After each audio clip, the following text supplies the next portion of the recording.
fumu difima fumu niandwe bangunza na biso ngunza kimbondo ngunza kimbangu na bino nyonso bakolomboka ezali nani toke na maimatali mosala ya kinzambe oyo te mpona biso na toza na kati ya mboka Angleterre boza komona awa bango bazali bakretien orthodoxe bango nde bakolomboka bango nde bayaka liboso moto toye okoya bouddhiste ozala biso touti mpe bayindo oya motu bango nde bazalaka na kiti ya liboso okokende na mboka nyonso na mokili ezalaka bongo soki okepa na Japon bango bakolomboka bazali na nzela ya kibunzambe okende na Allemagne bakolomboka bazali kasi epa na biso bamateli biso likola moto esengeli tozongela kiti na biso mpona oyeba biso nde bakolomboka esengeli tobenga bato matoi yo ozali chrétien ozali soki musulman ozali boye biso bakolomboka biso bakolo mabele balobi ke biso église de noir mpona kofinga biso balobi ke noir eza journée noir mo mabe biso tobi église ya bayindo ezali lisanga tozali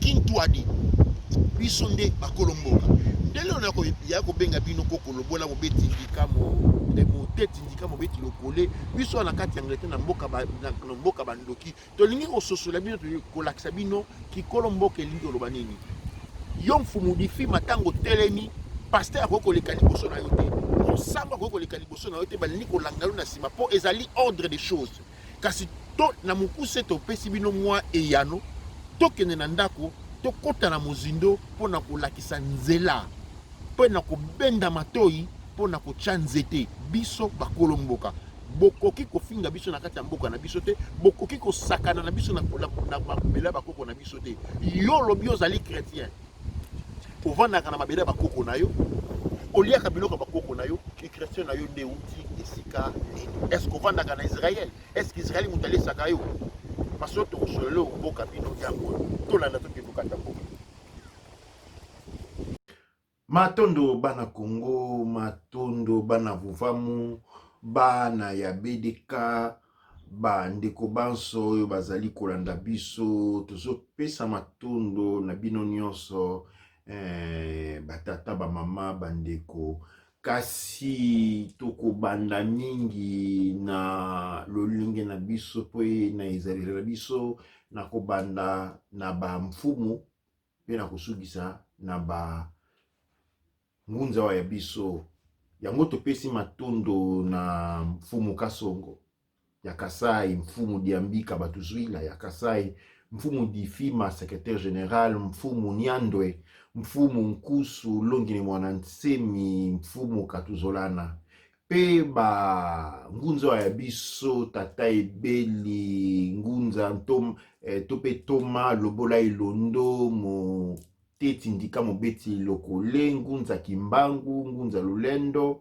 ngunza Kimbondo ngunza Toli ngunza Wasambulwa ngunza Nzuzi Nkoya ngunza Masambukidi na ngunza Nkosi pe ngunza Mangelesi lelo toyebino masolo pe mateya masika matela lelo ezali mwa makanisi ezali ya litoma nzambi soki totali mokilo ya biso tobengi bongo bayindo mpona ete esengeli tosalaka mwa différence ntango tolobi moyindo pe toyebi banoir mpona ete ntango tokolobaka banoir toza kosasocie na culture occidentale oyo eloko nyonso oyo ezali péjoratif akotiaka ngo na moyindo balobaka na lopoto mokola mabe journée noire mbula mabe ebomi biloko pluie noire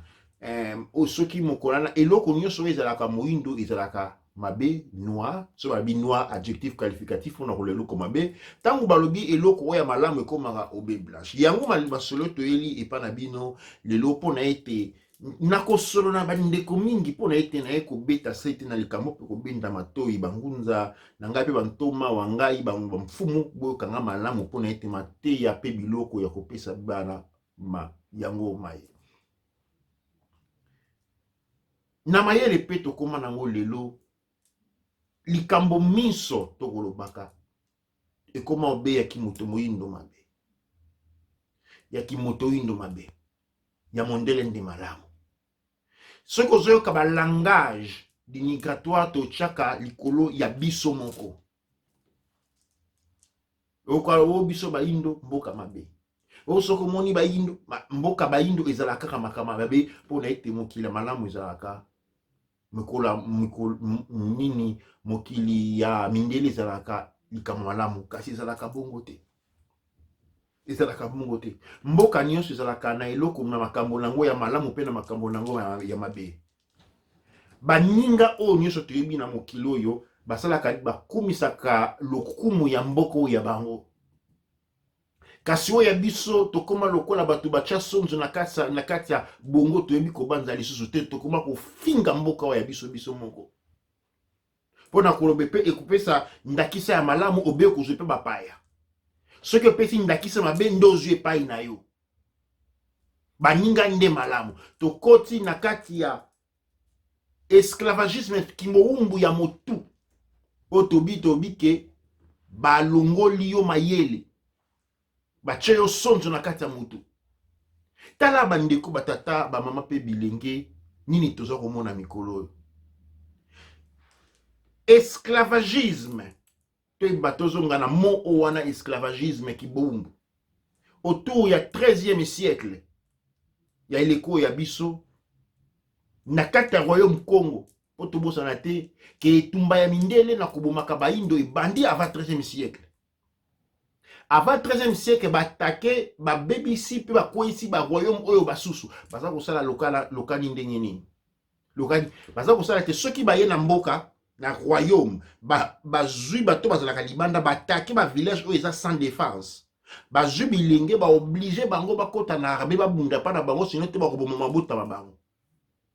Ale armée oyo bango bazui wana batilize yango lokola front oyo okende liboso pona okende kobomaka baindo. Boyebi masolo wana malamu. Touti na 14e siècle to bundi guerre. Na ba belge, na ba français, na ba hollandais, na ba anglais. Bango baso ti na 18e siècle. 18e siècle ezali bongo tombe ya royaume Congo. Ba royaume sous eko ya kakala. Ba memi biso na colonisation. Po na ko bongo la biso moto. Lokola mabe basalaki elekaka mingi. Basali boni ba bongo libiso mutu à travers propagande. To komi sikoyo ko luka mabe ekati na biso to bosani bato yo ba kiso kosala biso mabe. E koma likambo mabe o ba Rwanda. Babi ba Rwanda baso ko Congo. Tango babandaka ko bombo Congo na 18e na 14e siècle ba Rwanda bazala wapi. Balobio likamoke o Kabila nda bomi Kabila nda kotisi ba Rwanda. Est-ce que bobosa ni moto ali bosa bandaka kosala bino mabe? Pasi oyo bouti nango banda 14e siècle et 18e siècle. Pasi oyo colonisation. Est-ce que zalaka Rwanda to pezalaka Kabila? To pezalaka Mobutu? Kasi to komi lokola to kotaki na eleko ya colonisation, il fallait ko bongo la biso motu, ba baloli biso malongoli biso bongo batie sonzo na kati. Pona ete eloko nyonso mondela kosala kadongo na kobe malamu. Oyo mondela boy nde yango tomonaka mabe. Bato ya biso obe kofinga. Oya mindele eske ngai na yo tozawa na kata poto to kende quelque part to kende koloba mabe ya Léopold. Oyo komama na ba livre. Ezali na motakoyoka biso azali te. Okomona esika moko te baza kofinga Hitler na mai masalaka. Ba César ya Rome. Empire romain. Bazalaki ba meurtrier. Ba boma batalati. Baza ko lekaso ba leki mboka ba bomi batu nyonso bazi ba diembisi bango likola ba nzete bakei. Boyoka kamutafinga kabango. Babetela kabango milolo. Bakomba tsheli bango bikeko bisika banso. Tena bango bikoko bisika nyonso. Napoléon mazali o babengaka oyo chasseur de tombeaux. Bakema bena biso mobimba ko tumola bimemba koko babiso banso bamemi yango na mboka wa bango. Soki bilelo balobi voilà ngunza kinkela azo tumola bato achela ndako moko apesa mbongo ya kotala bokolo bankino ngunza wana akumi na bondoki akumi na misala mabe. Soki mondele asali malamu. Donc to komi na esika ete eloko nyonso ezo kodépendre mabe na malamu te komi kotala lobe poso. Soki mondele moto asala yango eza malamu, soki moto moyinda asali yango nde eza mabe. Est-ce que wana eza kolakisa bolingo to komi yena mpona biso moko? Est-ce que zali po yango naza koyoka mikolo nyonso likambo moke balobi église de noir mpona koloba bino babola bango balobi église des blancs. Nakoyebisa bino boye église des blancs ezalaka te kasi ezalaka église étrangère mpona ete biso tozali toza korepresente bokoko mpe kinkulu na kati ya poto babengaka biso bamouvement religieux étranger ndenge bakobenga biso. Ezali pe lokola pe biso na kati ya mboka na biso tokobenga église catholique te tokobenga église chrétienne te tokobenga église étrangère biso nde bakolo mboka. Eza église de noir nde eza église de noir eza église toza bakolo mboka église autochtone ndenge tokomona bozana l'église ba mouvement église autochtone na États-Unis ozana nango na France ozana nango partout toza église autochtone tozali bongo toza bakolo mboka. Na ndenge wana yo moto na bosambela bopaya okoki komatelanga likola motu te po ezali mboka nanga mabela bakoko bangai ndenge moko tozali na kati ya poto tokopesaka bango botosi pona ete tozali na mabela bakoko bango boni kanikani boni yo na kati mabela mboko wanga ozobenga nga église de noir olingi kodenigre ngai. Bana ya Congo bana vuvamba bana BDK bangunza wanga bamfumu wanga totelema yo okoki kouta mopaya oyo komonela nga na kati ya ndako na ngai te yo yeli ngai ba religion ya visa.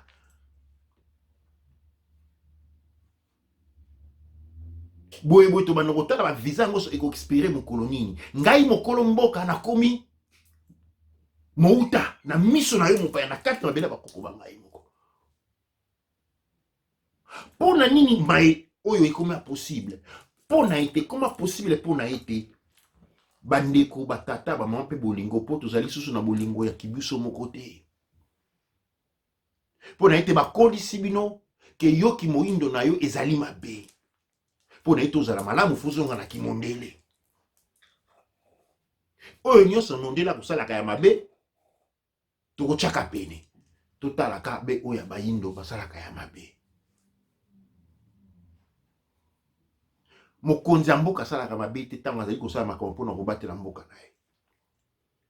L'immunité parlementaire. L'immunité parlementaire. Son immunité parlementaire. L'immunité parlementaire, c'est le joker des hommes politiques. Pendant la campagne présidentielle, elle a par exemple permis à Marine Le Pen ou François Fillon, accusés d'emploi fictif, d'échapper à des poursuites, ou alors à Gilbert Collard de ne pas être mis en examen pour avoir diffusé des images d'une exécution perpétrée par l'État islamique. Pour certains, cette protection des députés devrait être remise en question, car elle créerait, selon eux, une justice à deux vitesses. Quand nous on est convoqués par la police, nous ouvriers par exemple, on n'a pas d'immunité ouvrière. Désolé, on y va. Pour d'autres, l'immunité parlementaire protège la séparation des pouvoirs et permet aux députés de faire sereinement leur travail. Mais alors comment ça marche? En France, l'immunité parlementaire date de la Révolution française. À l'époque comme aujourd'hui, le but est simple, protéger les élus du peuple des pressions venues de l'extérieur, que ce soit au Parlement français ou plus récemment au Parlement européen. Par exemple, empêcher que le gouvernement attaque en justice des députés sous n'importe quel prétexte pour tenter de faire pression sur eux politiquement. Ou alors empêcher une entreprise de porter plainte contre un député qui présenterait une loi qui irait à l'encontre de ses intérêts. Benyamin Netanyahou, Premier ministre israélien sous le coup d'une triple mise en examen, a annoncé vouloir demander une immunité parlementaire. Afin de continuer à conduire Israël vers de grandes réalisations, j'ai l'intention de m'adresser au président de la Knesset conformément au chapitre 4c de la loi, afin de réaliser mon droit, mon devoir et ma mission de continuer à vous servir pour l'avenir d'Israël. Alors qu'il est inculpé pour corruption dans une série d'affaires, le Premier ministre a facilement remporté la primaire de son parti, le Likoud, qui l'emmènera une nouvelle fois aux urnes lors des élections législatives du 2 mars. Son principal rival, Benny Gantz, leader du parti centriste bleu et blanc, a réagi à la demande du Premier ministre. Je n'ai jamais imaginé que nous verrions le jour où le Premier ministre d'Israël éviterait de se présenter devant la loi et le système judiciaire. Le 21 novembre dernier, le procureur général avait annoncé l'inculpation de Netanyahou pour corruption, malversation et abus de confiance. Mais si en Israël, lorsqu'un ministre est poursuivi pénalement, il doit démissionner, cette loi ne s'applique pas au Premier ministre.